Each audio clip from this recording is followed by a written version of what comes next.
So, hello. To whomever watches this video sometime in the future. So my name is Jen, and I've been struggling with my weight for quite a while, and so after thinking about it for many years and finally deciding to explore it, I decided to have I decided to look into weight loss surgery more seriously. And then I decided to have the Duodenal Switch surgery. I believe there's lots of different pronunciations out there, but this is kind of how my surgeon says it. So a few things about me. I have been heavy pretty much all of my life. Starting probably about 4th grade was the first time that an adult actually called me fat. And I was supposed to be someone who's a caregiver. Of course, that relationship was promptly ended. But then after that, through intermediate school, which for us was just 5th grade, and middle school, I kept getting bigger and bigger. Of course, as puberty set in, like all the hormones, and my weight went up. And, I did things throughout the years to try to be more active. I ran, I played in sports. I was in soccer and softball all the time. I swam all the time. My family, we would try to keep watch of my food, make sure that sweets and sodas and everything wasn't too excessive. And then of course throughout high school I just kind of ramped it up even more. And then of course I think when I graduated I was in the low 200s. So I was often shopping in the maybe plus size or the higher range of normal straight sizes. So but back then when I looked at pictures of myself, I was just like, oh my god, I'm so huge. And then of course leaving school, I wasn't walking as much because I used to walk to and from school for high school, and middle school and intermediate a lot. And I really love walking. I love soccer. And all those things. So yeah, I did all these things and I was still a big girl. And I kept thinking to myself, it's oh, I wish I could just wake up one day and just be different. That's all I could think about. And I swear, when my dad lived with us, it was all he could talk about is my weight. There was such a fixation on my weight. My mom was not heavy. My dad was not heavy. My brother was not heavy. My family was not big. I was the oddball and I didn't look right. I didn't fit. So it was a bit weird. And to kind of grow up in a family that was slim, and you're not really doing much different than everybody else, except I was more active than my brother, and he had the metabolism of I don't know, Michael Phelps. I mean, he could eat anything he wanted and he would always be slim. And I was like, oh, that's so not fair. And then of course my mom always made the comments as oh, he's just like me. And then I would get comments that, oh, you're just like your grandmother. Well, my grandmother was one of the other few people in my family who were big. She wasn't really, really big, but she was a big lady. And she always struggled with food and her weight, and she died a bigger woman. And then of course I was named after her. Everyone said I look just like her, and I'm just well, okay. I feel like the anomaly, the oddball. But yeah, it's still to this day, every time I talk to my dad, it's about my weight and my health and my size. I'm just I swear this is never gonna end. And I endlessly try diets. I think he's assuming that I just give up and I don't try anything, but I will try anything and everything because, you know, I don't want to be big. I have so many things I want to do. So anyway, so I kept saying throughout the years, it's like, oh, weight loss surgery, that's not for me. I'm not going to try that. I'm not going to do that.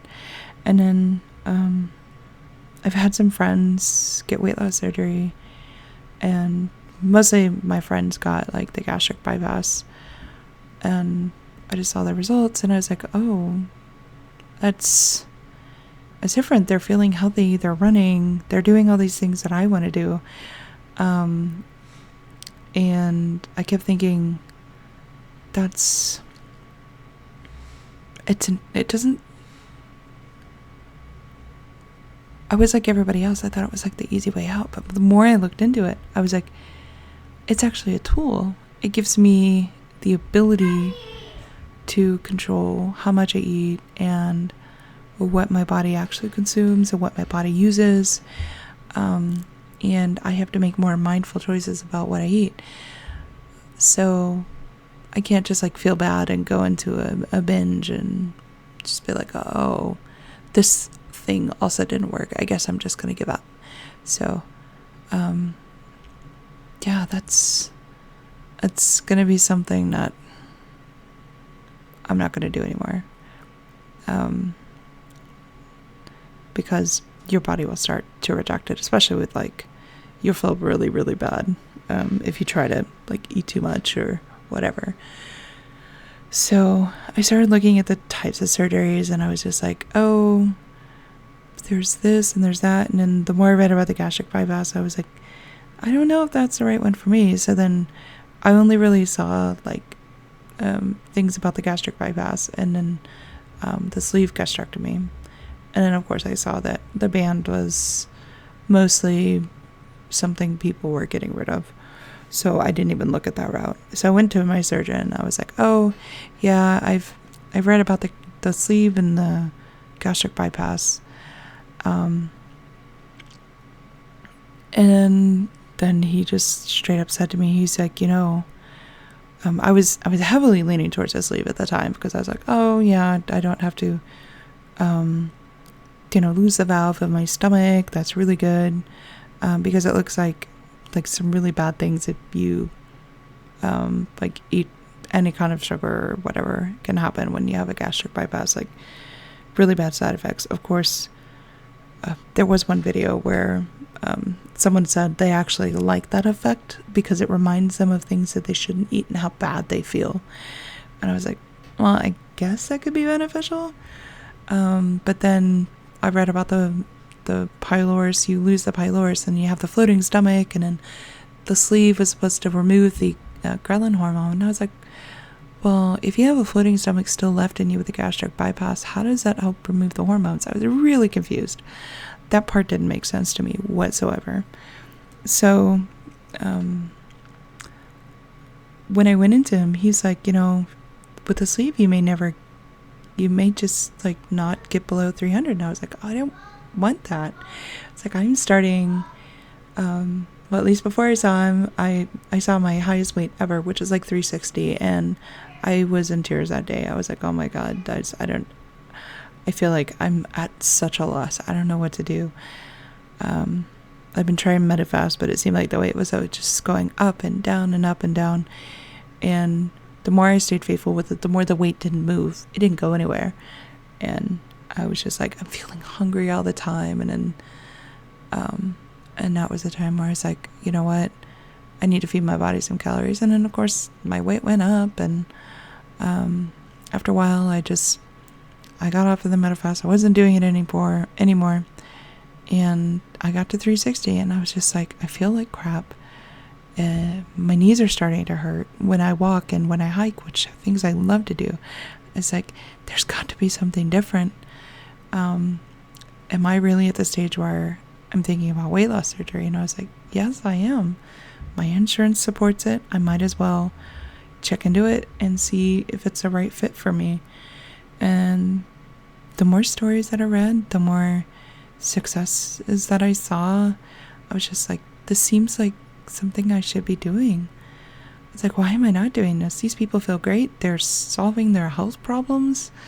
They're finding something lifelong that helps them be healthy. It's like, why wouldn't I want that? I could give myself a longer life. I could be there for my kids. I have 2 kids, 6 and 13. They need me. I need to be there for them. I want to be there for them. I love them to death. And I was just like, I want to be mobile. I want to hike. I want to walk. I don't want to have problems with blood pressure. I don't want to ever have to use a CPAP or anything. I've never had problems with my blood sugar, but you never know what can happen if you don't fix these problems. So my doctor's like, the best option for you, it's like my BMI was somewhere over 50. I don't know. But yeah, he's like, the best option for you is the duodenal switch surgery. And he's like, here's some material on it, and discussed it with me. And he told me about the amount of expected weight that I could lose, and that there's minimal amounts of regain, and it's like the most successful surgery that they pretty much have. It's for higher BMIs like I was over 50, like I said. I think I went into their office at like 352, maybe 0.4, I can't remember. So I wasn't at my highest when I saw them, but they gave me a diet plan. I said, here, do this. Here's all the testing you need to do, and your insurance requires 6 months of dieting with this plan. I was like, okay. It's like, I guess we'll get to it, and we'll see if I'm healthy enough for surgery and if this is really going to be a right fit for me. So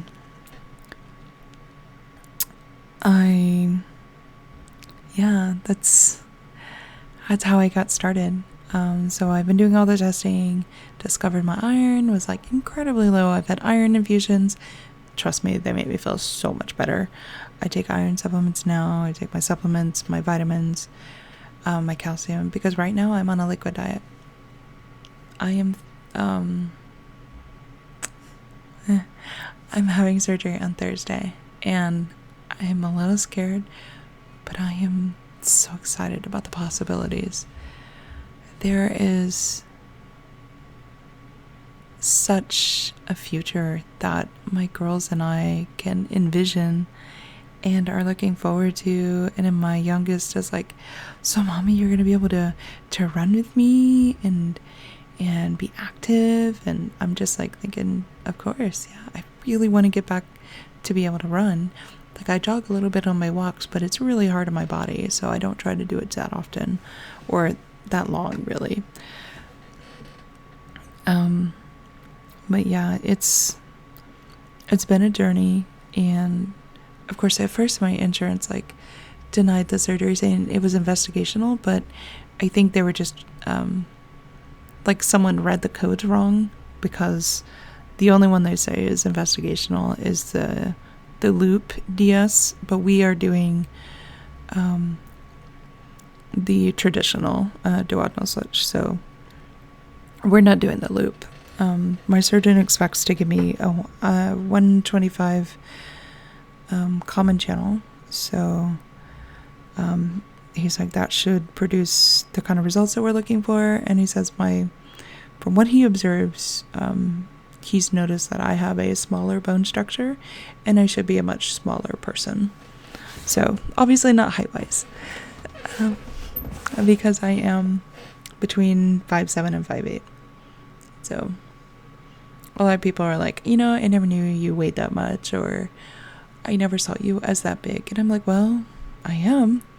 It's just a fact of life. My body feels it. And you know what? I am tired of feeling it. I want to be active, and I am active, but I feel like my weight holds me back a lot, and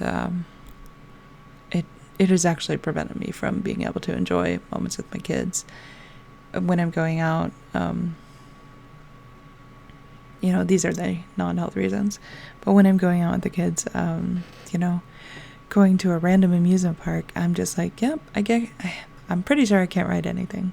I'm too big for all of it. And that was like one of the devastating things about going to Disney World this summer.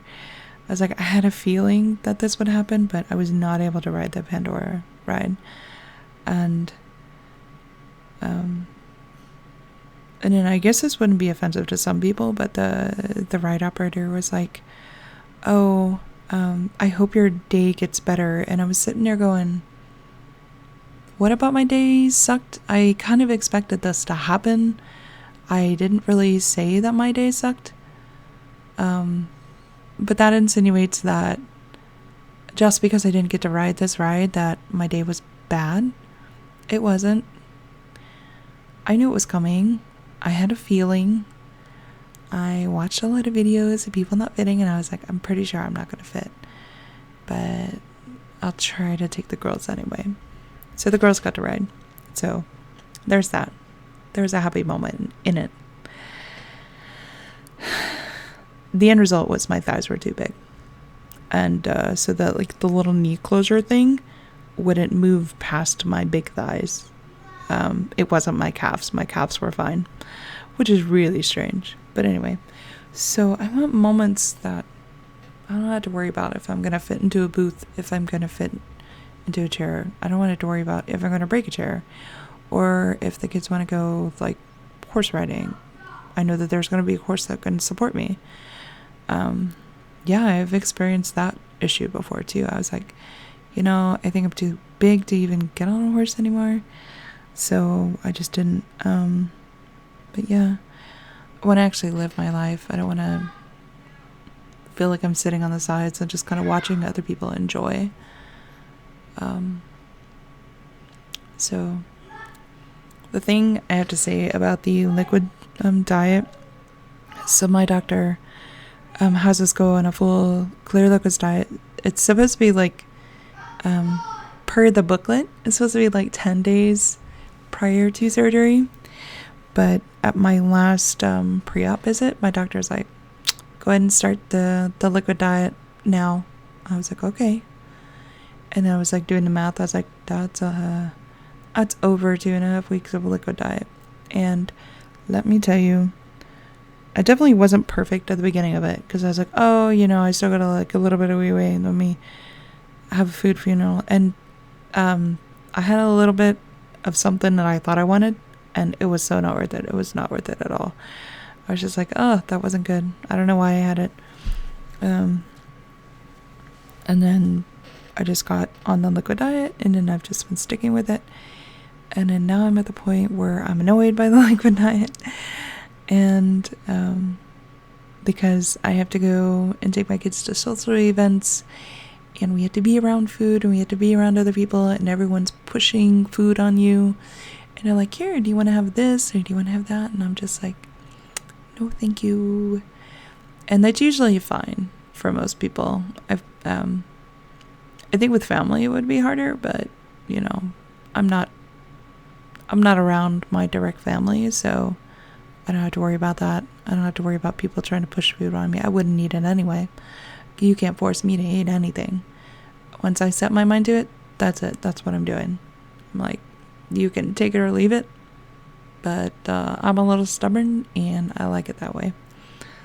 So, anyway, I hope that I don't get too hangry over the next few days of this liquid diet, because, man, I think I've stared at some really questionable food choices like way too long, and I'm sitting there like, I don't even know why I would want that. I think it's just because I haven't had like anything but the clear liquids for too long. So it's odd that now I'm like dreaming of and looking forward to the pureed stage of the diet. So look for more update videos as I progress. Oh, and I probably should say, like, through the pre-op diet phase, so I did mention that earlier this year I was like 360, I believe, 0.4. Let me just check on my app. Or as I use a Bluetooth scale. by Weight Gurus. It's pretty cool. So it can just sync automatically, and I don't have to think about it. So it looks like March, it was 360.5. Yikes. So I was kind of close on the weight. And of course, with all the pre-up diet and the liquid diet and stuff, I'm now down to 321.2. So I am really excited because I know that it won't be too long before I'm down below 300. And my goal is to say goodbye to 3 anything for the rest of my life and to never see the 300s ever again. That would be my first awesome goal, especially now that I'm down to 321.2. I think it's a reasonable first goal post surgery is be below 300. So that's going to be my first goal. And then after that, I don't know. I will see what my body wants to do. I will follow my doctor's guidelines and do my checkups and take my vitamins and live my life. So look for more updates post-surgery. Surgery is the 7th of November. So just on Thursday, got like 3.5 days to go. I'm really excited about getting to the other side of this process because let me tell you, pre-op diet, liquids, you're a little bit hangry. And of course, from my perspective, the broths and the sugar-free popsicles are probably like my saving grace because that kind of gives you something that's a little bit longer to consume. And then of course the broth is like your savory option and it's so good. I'm just like, it tastes almost like real food. And it's like a nice warm kind of soupy thing. So I am definitely a savory food, addict. I tend to go more towards savory as versus sweets. So hopefully I stick with it these last 3 days, and Thursday I'll be arriving at the hospital at 5 a.m. all nice and cleaned up per recommendations, per requirements that is, and ready to go for my duodenal switch and getting the tool to help me move on to the next phase of my life where I'm not having to think about what new diet am I going to try to get this weight off. I finally have a tool that'll help me, and strong, strict guidelines from my doctor as to what to do. Bye.